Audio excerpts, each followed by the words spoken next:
Welcome to ஆண்ட்ரகான்.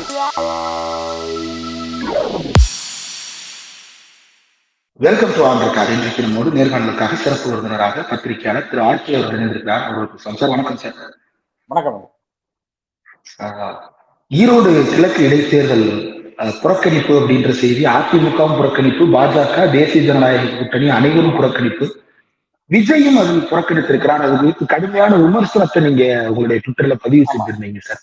ஒரு பாரம்பரியமிக்க கட்சிகளே புறக்கணிக்கும் பொழுது ஒரு புதிய கட்சி புறக்கணிக்குது அப்படின்றதுல என்ன பெரிய சிக்கல்?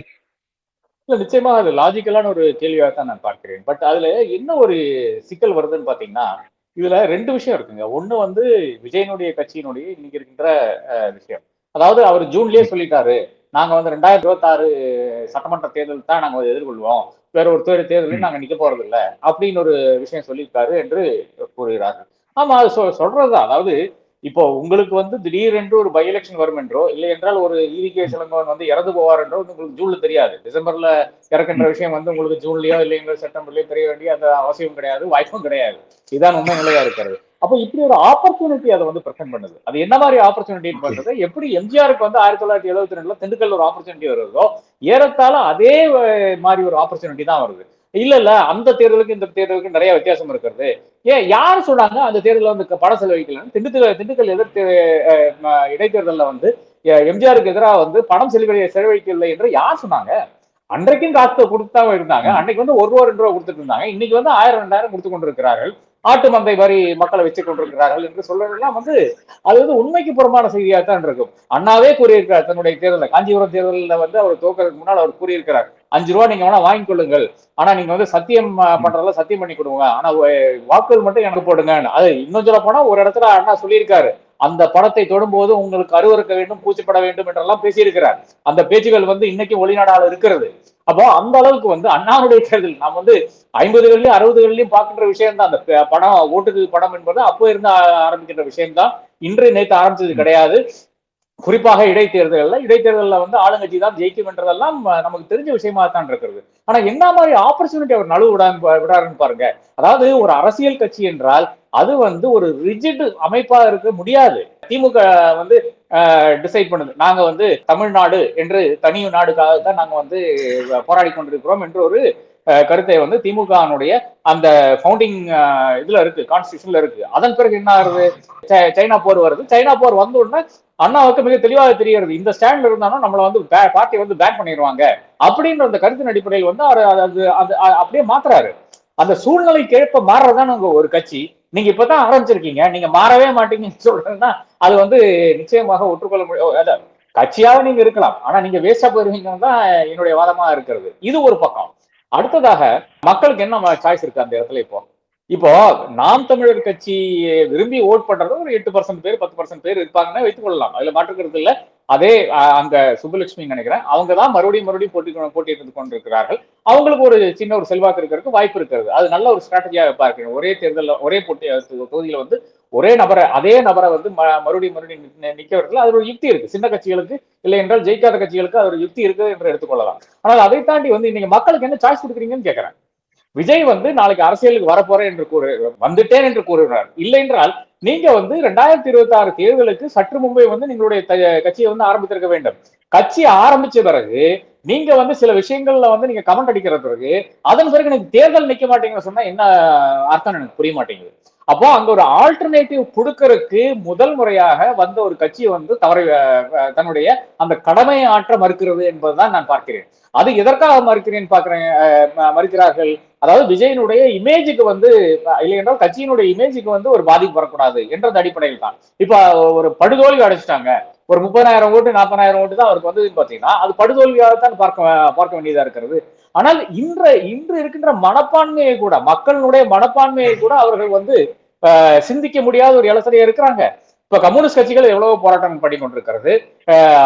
பலரும் இப்ப வந்து ஃபாதர் சன் கிராண்ட் சன் என்று நான் குறிப்பிடுகிறேன். அந்த அளவுக்கு வந்து இன்னைக்கு வந்து மீம்ஸ் வர ஆரம்பிச்சிருக்கிறது. யாரு இன்பநிதியை பத்தி, இன்பநிதி பாசறை போட்டிருக்கானுங்க. இப்போ அந்த அளவுக்கு வந்து ஒரு கட்சியில் இருக்கின்ற, ஒரு கட்சியை டாமினேட் பண்ணி கொண்டிருக்கிற 23 வருடமாக டாமினேட் பண்ணிக்கின்ற ஒரு குடும்பம், அந்த குடும்பத்துக்கு எதிரான அந்த மனப்பான்மை இருக்கிறது, அரசாங்கத்துக்கு எதிரான மனப்பான்மை இருக்கிறது. இதையெல்லாம் வந்து நீங்க கேஷன் பண்ண முடியாதான்னு கேட்கிறேன். அது நீங்க வந்து this is testing the waters. நீங்க நின்றிருந்தீங்கன்னா, அதாவது விஜய் என்ற நபர் நின்றிருந்தாருன்னா அது எவ்வளவு பெரிய சலசலப்பை, எவ்வளவு பெரிய அட்டென்ஷனை ஒரு கட்சிக்கு மேல இல்லை என்றால் அவர் மேல கொண்டு வந்திருக்கும். இது விஜய் கட்சியை பொறுத்தவரை. அதிமுகவும் பாஜகவும் செய்கிறது அது வேற விஷயமாக பார்க்கிறேன். அது ரெண்டும் தனித்தனியாக பார்க்க வேண்டும். நான் ஃப்ரண்ட் லைன்ல கூட ஒரு ஆர்டிகல் எழுதியிருக்கிறேன். அதிமுகவை பொறுத்தவரை நிச்சயமாக இது கண்டஸ்ட் பண்ண வேண்டிய அவசியம் கிடையாது. என்ன 2023 அவர்கள் அந்த தேர்தல் போட்டியிட வேண்டிய காரணங்கள் பலதா இருந்தது. ஒண்ணு வந்து சுப்ரீம் கோர்ட் அந்த சமயத்துல தான் எடப்பாடி பழனிசாமி தான் அந்த ஜெனரல் பாடி செல்லும், ஜெனரல் கவுன்சில் செல்லும் என்ற ஒரு உத்தரவை வழங்கி, ஓபிஎஸ் ஆனாலும் சரி பாக்கி ஆனாலும் சரி இந்த ஜெனரல் கவுன்சில்ல அவர்கள் உறுப்பினர்கள் இல்லை எந்த அளவுக்கு வந்து அந்த ஜெனரல் கவுன்சிலை வந்து அவர் வந்து ஜெனரல் செக்ரட்டரியாக தேர்ந்தெடுப்பதை வந்து சுப்ரீம் கோர்ட் வந்து அந்த ஆர்டர்லயே வந்து குறிப்பிடுகிறது. இரண்டாவதாக சுப்ரீம் கோர்ட் அந்த வழக்கில தான் இப்ப இரட்டை சின்னம் வந்து ஒதுக்குகிறது. அது தெளிவாக எடப்பாடி பழனிசாமிக்கு ஒதுக்குறது. இந்த காரணங்களுக்காக 2023 தேர்தல் வந்து அவர் போட்டியிட வேண்டிய கட்டாயம் இருந்தது.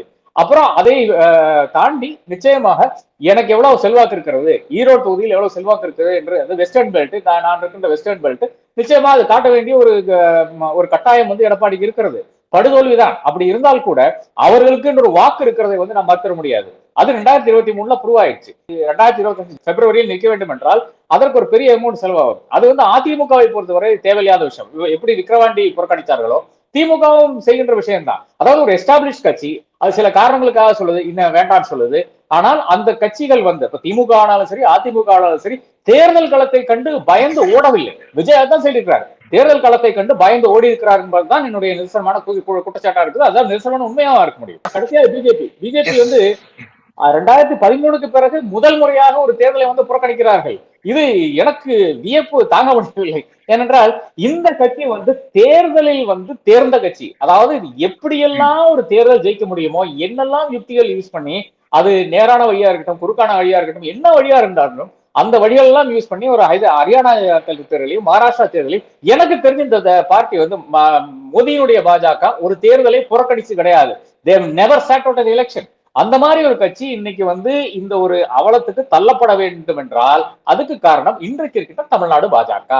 இதுல இருக்கின்ற பிரச்சனைகள், தமிழ்நாடு பாஜகவுக்குள்ள இருக்கின்ற பிரச்சனைகள் இதுதான் வெடித்து இது இந்த கட்சிக்கு வந்து டெபாசிட் போகக்கூடிய அந்த வாய்ப்பு வந்து இன்னைக்கு வந்து ஈரோடு ஈஸ்ட்ல வந்து பிரகாசமா இருக்கிறது. அதனால வேறு வழி இல்லாமல் பாஜக தேர்தலை வந்து புறக்கணிக்கிறது. இல்ல சீமானுக்கு இதுல வந்து ஒரு பெரிய அட்வான்டேஜஸ் பாயிண்ட கொடுக்கறதுக்காகவே புறக்கணித்தது மாதிரி இருக்கு சார், அது உண்மையா? நிச்சயமாக அது இருக்கத்தான் செய்யும். இப்போ வந்து திமுகவை எனக்கு நான் இப்ப ப்ரெடிக்ட் பண்றேங்க. அதாவது ஈரோடு கிழக்கு இடைத்தேர்தல் வந்து நாம பார்த்த இடைத்தேர்தலிலேயே மிக மிக கம்மியான வாக்கு சதவீதம் பதிவாகின்ற தேர்தலா இருக்கும். அதே நேரத்துல நோட்டா என்ற அந்த அதோட தான் இன்னைக்கு வந்து சீமானுடைய போட்டியா இருக்கும். அப்ப நோட்டாவை விட அதிகமாக வாக்கெடுக்கிறாங்க இல்லையா சீமான், எனக்கு இன்ட்ரெஸ்ட் அவ்வளவுதானுங்க.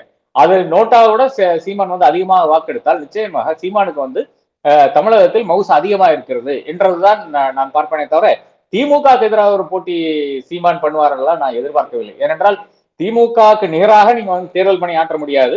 இன்னைக்கு வந்து வேற ஒரு இஷ்யூ கிடையாது. அதாவது திமுகவுக்கு எதிராக நான் வாக்களிக்க போறேன் என்றால் அது யாருக்காக நான் வாக்களிக்க வேண்டும் என்ற அந்த ஒரு சாய்ஸ் வேணும் இல்லையா எனக்கு. இன்னைக்கு சீமான் எனக்கு சாய்ஸாக அமையவில்லை, தெரியவில்லை.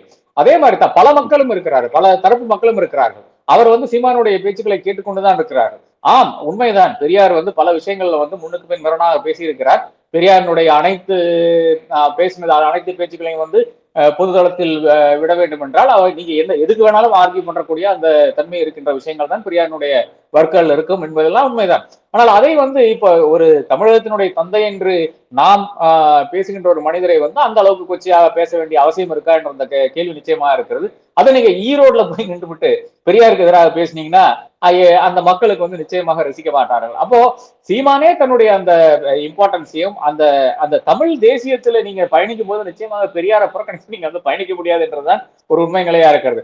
அப்போ நீங்க வந்து பெரியாரை புறக்கணித்துக் கொண்டு நீங்க நிச்சயமாக ஒரு ஈரோடு அதாவது அவருடைய ஊர்ல வந்து நின்று போட்டி போடுறது அது இதோட பெரிய ஒரு அதாவது இதுலதான் பெரியாருடைய இம்பார்ட்டன்ஸ் நமக்கு தெரியுது. நீங்க என்னதான் சொன்னாலும் என்னதான் படிச்சாலும் கடைசியில வந்து நான் சொல்ற ஒரு வாசகத்துல தான் நீங்க வந்து நிற்பீங்க என்பதுதான் மறுபடியும் தெரிகிறது. அது மக்களுக்கு எந்த அளவுக்கு பிடிக்கும் என்றால் என்னை பொறுத்தவரை ஒரு எதிர்ப்பு மனப்பான்மை இருக்கிறவர்கள் நோட்டாவுக்கு ஓட்டு போடுவார்கள், நோட்டா வேஸ்ட் என்று நினைக்கிறவர்கள் என்டிகேக்கு ஓட்டு போடுவார்கள். அது ரெண்டும் வேஸ்ட் என்று நினைக்கிற நபர்கள் வந்து இது வாக்குச்சாவடிக்கே வரமாட்டார்கள். பாஜக தரப்புல இருக்கக்கூடிய குழப்பங்கள் அண்ணாமலை வானதி சீனிவாசன் இந்த பெயர்கள்லாம் நமக்கு தெரியும். ஆனா நம் கண்ணுக்கு தெரியாத இன்னும் பல பேர் அந்த தலைமை பதவியின் போட்டி வரிசையில இருக்கிறதா சொல்றாங்க சார். ஸ்ரீதர் வேம்புடைய நண்பர் அப்படின்னு சொல்லிட்டு ஒரு அனாலிசிஸ் வருகிறது. வானதி சீனிவாசன் இலங்கை தமிழர்கள், புலம்பெயர் தமிழர்கள் சொல்லிட்டு லண்டன் பயணம் போறாங்க. அண்ணாமலையும் இதே மாதிரியான பயணங்களை எல்லாம் மேற்கொண்ட நபர் தான். சமீபத்துல நிறைய சேஞ்சஸ் உள்ள நடக்கிறது மாதிரி நிறைய ப்ரெடிக்ஷன்ஸ் வந்துட்டே இருக்கு. நீங்க எப்படி பாக்குறீங்க சார்? எங்க தேர்தலே நடக்க மாட்டேங்குது. உள்ள இருக்கின்ற அந்த பேசிக் தேர்தல் நடக்க வேண்டிய ஒரு அவசியம் இருக்கு. அது பிப்ரவரி மாசம் நடத்துறாங்களாமா. இப்போ நியமன அடிப்படையில் இருக்காது என்று நான் நம்புகிறோம். அப்பதான் கிராஸ் ரூட் வந்து ஆளுகள் வர முடியும் என்ற நிலை இருக்கிறது. நிச்சயமாக அதாவது ஒரு இன்னைக்கு இந்த அளவுக்கு அன்சர்டனிட்டி வந்து பாஜக ஸ்டேட் பாஜக இருந்தே கிடையாது. ஏனென்றால் அண்ணாமலைக்கு வந்து அன்ஸ்டிண்டட் சப்போர்ட், அதாவது ஒரு அன்ஸ்டிண்டட் சப்போர்ட் வந்து மத்தியில் இருந்து இருந்திருக்கிறது. அது வந்து அமித்ஷா கிட்ட இருந்தாலும் சரி, மோடி கிட்ட இருந்தாலும் சரி, அவர்களை பொறுத்தவரை அவர்கள் வந்து நீங்க யாரு போய் என்ன போய் கோழி மூட்டி விட்டாலும் அவங்க வந்து இல்லப்பா இவர் தான் தலைவர் என்ற அந்த இடத்துல தான் பேசியிருக்கிறார். அதுல எங்க ஒரு மாற்றம் வருதுன்னு பாத்தீங்கன்னா, இப்ப திருவள்ளுவர் நாள் நம்ம பார்த்தோம். திருவள்ளுவர் நாள் என்று அண்ணாமலை ஆனாலும் சரி, RN ரவி ஆனாலும் சரி, ரெண்டு பேரும் வந்து அந்த காவி உடை அடைந்த திருவள்ளுவனுடைய படத்தை வந்து வெளியிடுகிறார்கள். ஆனால் நான் பதிவிட்டிருக்கிறேன், நரேந்திர மோடி அதே மாதிரி அமித்ஷா ரெண்டு பேரும் வந்து காவி உடை அடைந்த திருவள்ளுவனுடைய புகைப்படம் இல்லாமல் வந்து ஒரு கருத்தை வெளியிடுகிறார்கள். அது நல்ல கருத்தாகத்தான் இருக்குது, தமிழகத்துக்கு உகந்த கருத்தாகத்தான் இருக்கிறது. தமிழகத்தை போற்றுமொழியா இருந்த அதே நேரத்தில் நம்மளுடைய திருவள்ளுவரை போற்றுமொழிய வகையான ஒரு கருத்தாகத்தான் இருக்கிறது. அப்ப அதையெல்லாம் வரவேற்கக்கூடிய ஒரு இடத்துல தான் நாம் இருக்கிறோம். ஆனா அது என்ன எங்க பிரச்சனை வருதுன்னு பாத்தீங்கன்னா, யாரு இதை ஆரம்பிச்சு விட்டாங்க பாத்தீங்கன்னா, மத்தியில் இருக்கிறதான் ஆரம்பிச்சு விட்டாங்க. ஒன்றியத்தில் இருக்கிற நபர்கள் தான் இந்த காவி திருவள்ளுவரை வந்து இன்வென்ட் பண்றாங்க. அதே நபர்கள் வந்து அதை கைவிட்டு விட்டு இவர்களை ரெண்டு பேரும் இப்ப ரோட்ல நிறுத்திட்டாங்கல்ல.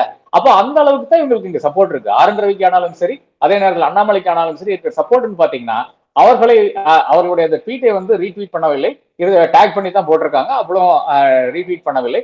அதே நேரத்தில் வந்து தனியாக ஒரு கருத்து வந்து இவங்க ரெண்டு பேரும் வந்து வெளியிட்டு இருக்கிறாங்க.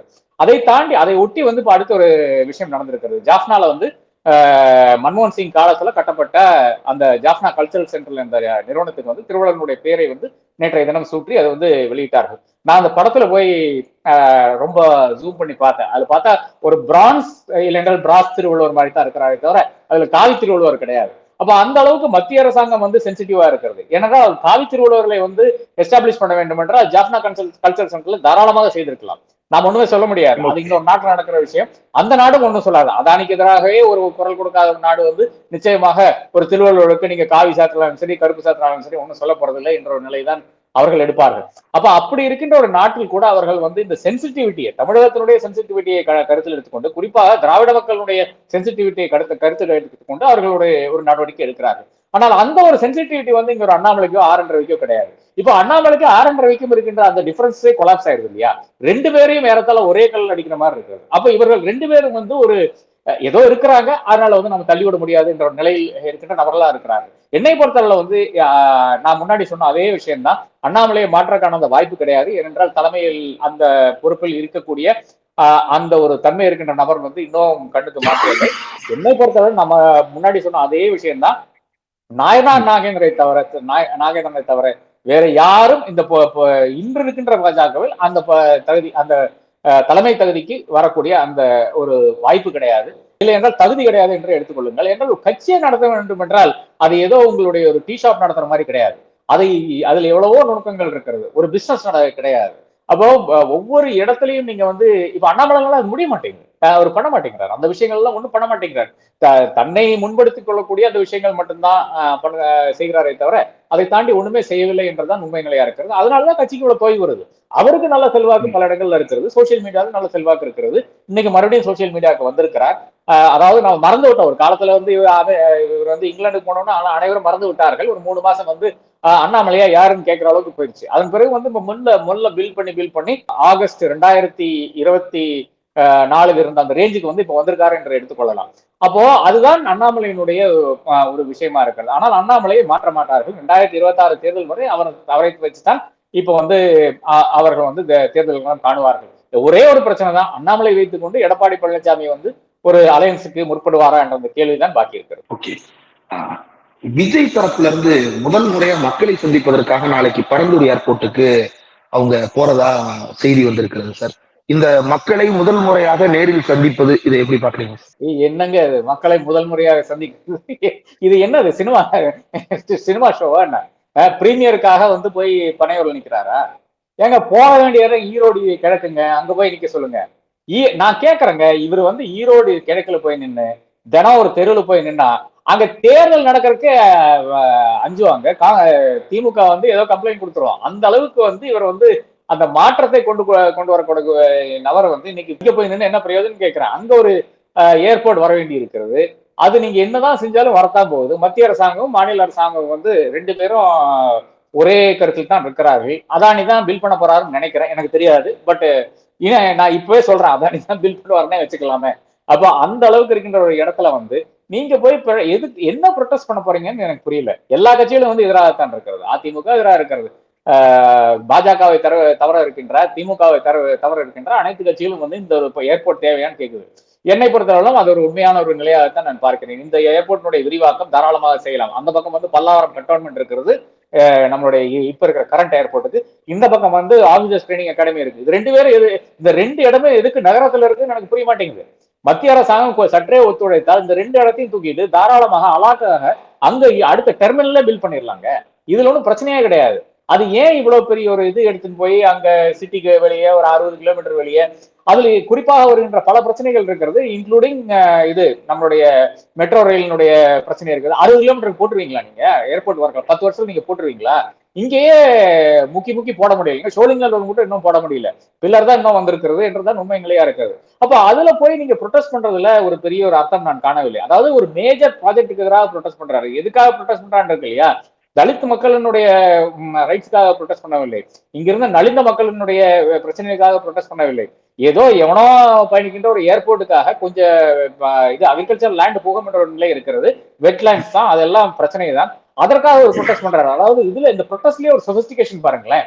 அதாவது நலிந்த மக்களுக்கு இல்லை என்றால் நான் இந்த நாட்டில் இருக்கின்ற 50% மேல இருக்கின்ற மக்களுக்கு வந்து, தமிழ்நாட்டில் இருக்கின்ற மக்களுக்கு வந்து இன்னைக்கு அடுத்த உணவு எங்கிருந்து வரும்னு தெரியல, ஏதோ ரேஷன் இருக்கிறதுனால வாழ்க்கை ஓடிக்கொண்டிருக்கிறது என்ற ஒரு நிலை இருக்கும்போது இவர் எதற்காக ப்ரொடெஸ்ட் பண்றாருன்னு பாத்தீங்கன்னா, எவனோ ஒரு ஏர்போர்ட்ல வந்து இறக்க போறானமா போறானமா அதுக்காக ப்ரொடெஸ்ட் பண்றாரா? இது எனக்கு புரியல, இது என்னன்னு புரியல எனக்கு. இல்ல அப்ப ஏதாவது ஒரு இஷ்யூ வேணும்ல சார்? அவரும் மக்களை சந்திக்கலன்னு சொல்றோம், அவர் சந்திக்கிறதுக்கு ஏதாவது ஒரு இஷ்யூ கொஞ்சம் பக்கத்துல இருக்கு அப்படிங்கும் போது அதை செலக்ட் பண்ணதுல என்ன தப்பு இருக்கு சார்? ஆமா, பக்கத்துல இருக்குன்னு சொன்னா நீங்க வந்து கடல்ல போய் நிக்க வேண்டியது தானே. கடல்ல இருந்து நீங்க குடிநீர் ஆக்கம் திட்டம் வந்து நீங்க கைவிடுங்கன்னு சொல்லலாம்ல. அந்த மாதிரி ரொம்ப பக்கத்துல இருக்குங்க. அது அது அங்கேயே இருக்கு. வீட்டுல இருந்து ஒரு 10 மைல் வந்து சைக்கிள்ல போனாலே வந்துடும் அந்த நெமிலி டீசாலினேஷன் பிளான்ட். அதுக்கு முன்னாடி மறுபடியும் ப்ரொடெஸ்ட் பண்ணுங்களேன், நல்லா இருக்கும். எவன் அட்வைஸ் பண்றானே தெரியலங்க இந்த மாதிரி விஷயங்கள்லாம். நான் மறுபடியும் சொல்றேன், ஈரோடு ஈஸ்ட்ல போய் நின்று வாரிசு அரசியல்ல வந்து திமுக விட ஒரு குடும்பம் வந்து 63 வருட காலமாக ஒரு கட்சியை வந்து கைப்பற்றி இருக்கிறது என்ற அந்த கேம்பெயின் நீங்க எடுத்துட்டு போறது பதிலாக அது என்ன பயம் தான் நினைக்கிறேன், வேற ஒன்றும் கிடையாது. என்னை பொறுத்தவரை விஜய் பயப்படுகிறார். விஜய் வந்து திமுகவை பார்த்து, திமுகவினுடைய முதல் ஃபேமிலியை பார்த்து பயப்படுகிறது என்றதுதான் எனக்கு தெரிகிறது. அதை தாண்டி நிச்சயமா ஏதோ சரி கட்சி வச்சிருக்கேன் ஒரு ப்ரொடெஸ்ட் பண்ணும் அப்படின்னு சொல்லிட்டு போய் பண்ற மாதிரி இருக்கு. ஆனா அந்த குடும்ப அரசியல் லைன் வந்து ஜெயலலிதாவிலிருந்து பல பேர் பேசி இப்ப வரைக்கும் அந்த லைன்ல வந்து சக்சீட் பண்ண முடியல சார். அந்த ஒரு பாயிண்ட் மட்டுமே அவருக்கு வந்து ஒரு அட்வான்டேஜ கொடுத்துரும் நினைக்கிறீங்களா? 100% கொடுக்குங்க. நீங்க இன்னைக்கு வந்து ஒரு சர்வே எடுத்து பாருங்க. 2011 கலைஞர் துவக்கக்கூடிய ஒரே ஒரு காரணம் என்னவென்றால், இருக்கிற குடும்பம் எல்லாம் அவங்க உள்ள வந்துருச்சு. அவன் அங்கங்க 15 வயசுல இருந்து, நான் முன்னாடி சொல்லியிருக்கேன், 14 வயசு 15 வயசுலயே கட்ட பஞ்சாயத்து நடத்திட்டு இருக்கின்ற ஒரு அவலம் வந்து நான் வந்து 2009லயும் 2010லயும் பார்த்து கொண்டிருக்கின்ற அந்த காலத்துல தான் 2011 அவ்வளவு பெரிய ஒரு தொய்வு வருகிறது. அதன் பிறகுதான், அதுக்கு முன்னால பாருங்களேன், இப்ப வந்து ஜெயலலிதாவினுடைய வீழ்ச்சி என்ன, 1996 ஒரு வீழ்ச்சி என்ன, மக்கள் வந்து கரப்ஷன் எல்லாம் பார்க்கல. மக்கள் பார்த்த ஒரே ஒரு படம் தான் வைர ஒட்டியானம் அணிந்த சசிகலாவும் ஜெயலலிதாவுடைய படம் தான். அந்த படத்தினாலதான் அவர்கள் வந்து 96 வந்து தோக்குறாங்க. அது என்ன, அவர்கள் மட்டும் தோக்கவில்லை, அவர்களுடைய அந்த கான்ஸ்டியூஷன் பருகூர்ல கூட அவர்கள் வந்து படுதோல்வி அடைகிறார்கள். ஒரு தலைவர் வந்து அந்த அளவுக்கு பல படுதோல்வி அடைகிறது பார்த்தா நிச்சயமாக நாம வந்து அந்த வரலாறே எடுத்து பாத்தீங்கன்னா கலைஞர் தோற்றதில்லை. ஸ்டாலின் வந்து ஃபர்ஸ்ட் தேர்தலில் தோற்றிருக்காரே தவிர வேற தேர்தலில் தோற்றதே கிடையாது. அப்ப அந்த அளவுக்கு ஒரு தலைவரை புறக்கணித்து, ஒரு கட்சியை புறக்கணித்து வந்து மக்கள் வந்து மக்களுடைய மனநிலை மாறி இருக்கின்றால் அது 97 நாம் பார்த்திருக்கோம். அதே மாதிரி 2011 நாம் பார்த்திருக்கோம். 2016 வந்து அப்கோர்ஸ் டச் அண்ட் கோவா இருந்தது. அதனால வந்து அது நம்ம சொல்ல முடியாது, இந்த வாரிசா இல்லையா சொல்ல முடியாது.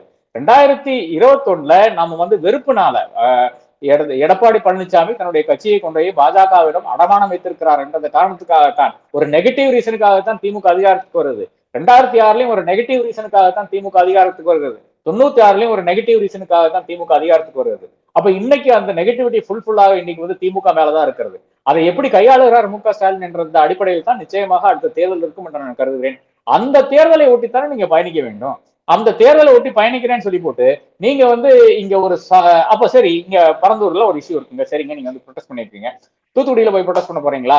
20,000 மெகாவாட் என்னது இந்த செவிடு விழுந்துச்சு, அதனால வந்து இது கரப்ஷனாலதான் நடந்துச்சு அங்க வருது. அடுத்ததாக கன்னியாகுமரியில் போய் நிக்க போறீங்களா?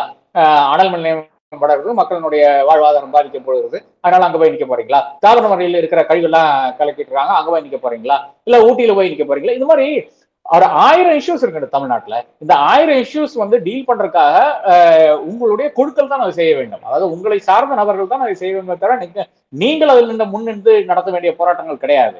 இப்ப பரந்தூர்ல வந்து இப்போ ஒரு என்ன வருதுன்னு பாத்தீங்கன்னா, ஒரு போக்கஸ் வருது. ஓ, பரந்தூர்னு ஒரு ஊர் இருக்குதா, இவர் போய் நிக்கும் போது அதுக்கு ஒரு போக்கஸ் டெஃபரெண்டாக வரும்.